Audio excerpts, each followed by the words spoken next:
बुद्ध ने उस युवक से पूछा, बताओ, इन दोनों में से किसका जीवन बेहतर था? युवक बोला, पहले यात्री का। बुद्ध बोले, यही है कर्म का नियम। बुद्ध कहते हैं, कर्म बीज की तरह है, आज बोओगे कल वही उगेगा। अगर बीज कड़वा है तो फल मीठा कैसे होगा? बुद्ध कहते हैं, जब मनुष्य अपने कर्म नहीं देख पाता तो वो भाग्य को दोष देता है। सच्चाई ये है, आज की पीड़ा पुराने कर्म, आज का सुख पुराने कर्म, आने वाला भविष्य आज के कर्म। कर्म 3 प्रकार के होते हैं बुद्ध के अनुसार। 1 कायिक कर्म, शरीर से किए गए कर्म। 2 वाचिक कर्म, वाणी से किए गए कर्म। 3 मानसिक कर्म, मन से किए गए कर्म। बुद्ध कहते हैं, मानसिक कर्म सबसे शक्तिशाली होता है, क्योंकि पहले विचार आता है, फिर शब्द, फिर कर्म। क्रोध सबसे खतरनाक कर्म।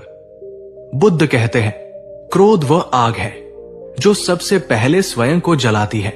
क्रोध में गलत शब्द निकलते हैं, रिश्ते टूटते हैं, कर्म बिगड़ते हैं, और फिर मनुष्य कहता है, मेरे साथ ही ऐसा क्यों? कर्म बदल सकते हैं या नहीं? युवक ने पूछा, भगवान, अगर सब कुछ कर्मों पर आधारित है तो क्या मैं अपना भविष्य बदल सकता हूं? बुद्ध मुस्कुराए और बोले, अगर कर्म बदले नहीं जा सकते तो मैं तुम्हें उपदेश क्यों देता? कर्म सुधारने का मार्ग, बुद्ध का उपाय, एक जागरूकता, अवेयरनेस। जो कर रहे हो उसे पूरा होश में करो। 2 सही दृष्टि, राइट व्यू। हर घटना से पूछो, ये मुझे क्या सिखा रही है? 3 करुणा, कंपैशन। जो दूसरों को क्षमा करता है वो अपने कर्म हल्के कर लेता है। 4 सही कर्म, राइट एक्शन। छोटे छोटे सही कर्म धीरे धीरे जीवन बदल देते हैं। बुद्ध कहते हैं, जब कर्म बिना इच्छा के किए जाते हैं तब कर्म बंधन नहीं बनते। यही निर्वाण का मार्ग है।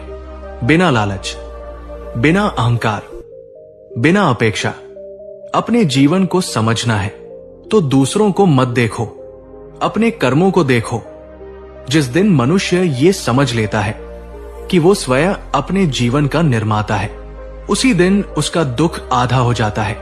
अगर ये कथा आपके मन को छू गई हो तो इसे किसी ऐसे व्यक्ति तक पहुंचाइए जो अपने जीवन से नाराज है, जहां बुद्ध के उपदेश जीवन की सच्चाई दिखाते हैं।